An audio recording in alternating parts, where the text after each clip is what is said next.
Hello student, I am Bhupendra Patel from LCS. आज जो मैं आपको बताने वाला हूँ कि जो चैप्टर नंबर 1 में जो concept of affective web design का एक टॉपिक है, ये हमारा 5th वीडियो है वेब प्रोग्रामिंग का। आज मैं आपको बताऊंगा top 10 principal for affective web design. तो उसको 1 बाय 1 देखेंगे कि कैसे हम कोई वेबसाइट को अच्छी तरह से बना सकते हैं। उसके प्रिंसिपल अलग अलग है, वो कौन कौन से हैं। वीडियो को शुरू करने से पहले मैं आप सबको रिक्वेस्ट करूंगा कि अभी तक आपने मेरा चैनल सब्सक्राइब नहीं किया तो प्लीज सब्सक्राइब कर दीजिए और बेल आइकन पर क्लिक करना मत भूलिए, क्योंकि मैं जैसे ही कोई नया वीडियो अपलोड करूं आप तक इजीली पहुंच जाए। तो चलो शुरू करते हैं आज का हमारा एक video, concept of affective web design. So there are 10 principle is there, so we will learn about one by one. First है हमारा पर्पस। जब भी आप कोई वेबसाइट बनाने जा रहे हो, so you have to identify the purpose of the develop particular website। अगर आपको पता ही नहीं कि आप किसके पर्पस से आप बना रहे हो, कि सपोज एंटरटेनमेंट की वेबसाइट बना रहे हो, आप उसमें कुछ अलग अलग इमेजेस ऐसा कुछ डाल रहे हो, वो आपका पर्पस नहीं है। क्योंकि क्या होगा कि जो भी आपको डिफाइन करना है, मीन्स सपोज एजुकेशन के रिलेटेड आपको वेबसाइट बनानी है, so you have to identify some education related template. इसीलिए ये जरूरी है पर्पस। सेकंड चीज है कम्युनिकेशन। कम्युनिकेशन में ऐसा नहीं है कि जब भी आप कोई वेबसाइट पे कोई कंटेंट डालते हो वो अफेक्टिव न्यूज होना चाहिए, कि ऐसा नहीं होना चाहिए कि कोई भी यूजर या कस्टमर आपकी वेबसाइट का जो भी कंटेंट पढ़ता है तो उसको कुछ समझ में ही ना आए, राइट। कि आपने कुछ ऐसा बहुत कॉम्प्लिकेटेड लिख दिया है कि वो जो बंदा पढ़ रहा है उसको पता ही ना चले कि what exactly your website is saying, right. उससे जो भी कम्युनिकेशन करना चाहते हो, जो भी इंफॉर्मेशन शेयर करना चाहते हो, वो वेरी क्लियर होनी चाहिए। That is the communication. Third है टाइप फेसिस।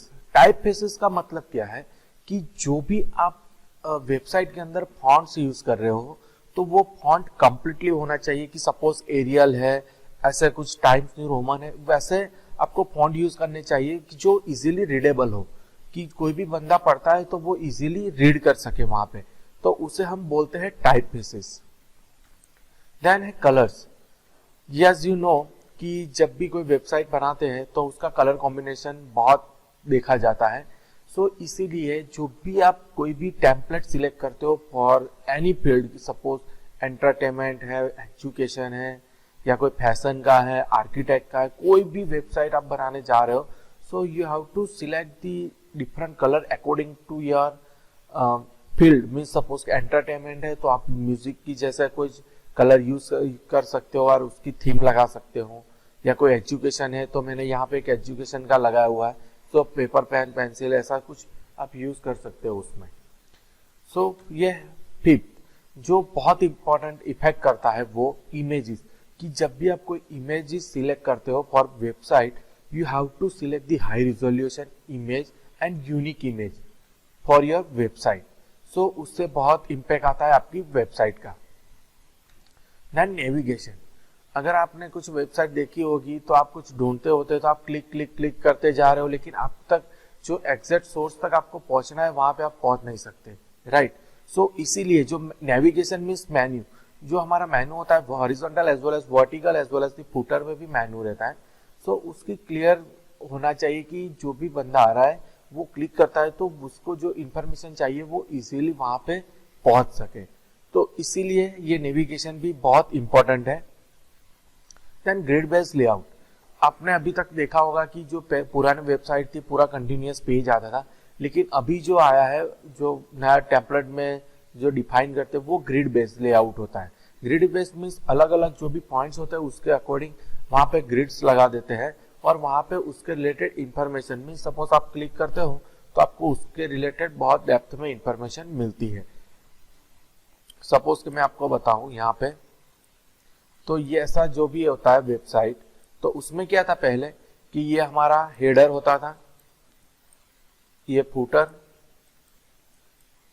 और यहाँ पे मेनू होता था, इस जगह पे मेनू, या इस जगह पे मेनू कर देते थे, राइट, हॉरिजॉन्टल और वर्टिकल। बट अभी क्या हुआ है, इसको हटा के अभी जो यूज कर रहे हैं जो लेटेस्ट टेक्नोलॉजी में, वो ग्रिड बेस्ड, सपोज के कहीं पे भी यहाँ पे लोगो साइज दे देते हैं या इतना हेडर पे कवर कर लेते हैं, बाकी जो भी इंफॉर्मेशन होती है वो ग्रिड बेस्ड देते हैं। कि मीन्स आपको कोई भी पर्टिकुलर चीज चाहिए तो यहाँ पे क्लिक करो, यहाँ पे तो उसको डेप्थ में ले जा सकते हो, तो इसीलिए इसे बोलते हैं grid based system layout. Then app pattern design. App pattern आपको पता होगा कि जो ह्यूमन है उसको पढ़ने की कहाँ से है, लेफ्ट टू राइट, राइट, जो यहाँ पे लिखा है we like to read from left to right. So website हमारी होती है तो यहाँ पे हमें मेनू यूज करना चाहिए या यहाँ पे, देन ऊपर जो भी है वो हेडर आता है, राइट। सो इसी तरह से ये मेनू डिफाइन करते हैं और यहाँ पे इंफॉर्मेशन आती है। सो इसे बोला जाता है app pattern design, right. Then load time. जो आपकी वेबसाइट आप बनाते हो और वो कहीं पे भी वेब सर्वर पे आप डालते हो, सो जब भी आप यूज करते हो कोई डिफरेंट वेबसाइट इमेजेस या कोई हाई रिजोल्यूशन बैकग्राउंड, सो वहां पे कई बार ऐसा पॉसिबिलिटी होती है कि आपकी वेबसाइट इजीली लोड नहीं हो सकती। So we have to load our website in very few second. Then last is a mobile friendly means responsive web design. So ये अभी कॉन्सेप्ट है कि आप यूज कर रहे हो, आगे भी आएगा जो भी है कि आप रिस्पॉन्सिव वेबसाइट बनाने चाहते हो तो आप बना सकते हो। रिस्पॉन्सिव मतलब का वही होता है कि आप किसी भी डिवाइस, मोबाइल, लैपटॉप, टैबलेट या डेस्कटॉप पे कहीं पे भी आप ओपन करो तो उसका जो व्यू है वो सेम रहना चाहिए, राइट। सो उसे बोलते हैं mobile friendly means responsive web design. So इस वीडियो में मैंने बताया आपको जो top 10 principal for of effective web design. तो इस वीडियो में इतना ही। Thank you for watching my YouTube channel. अगर मेरा वीडियो पसंद आए तो प्लीज वीडियो को लाइक कर देना और चैनल को सब्सक्राइब कर देना। Thank you.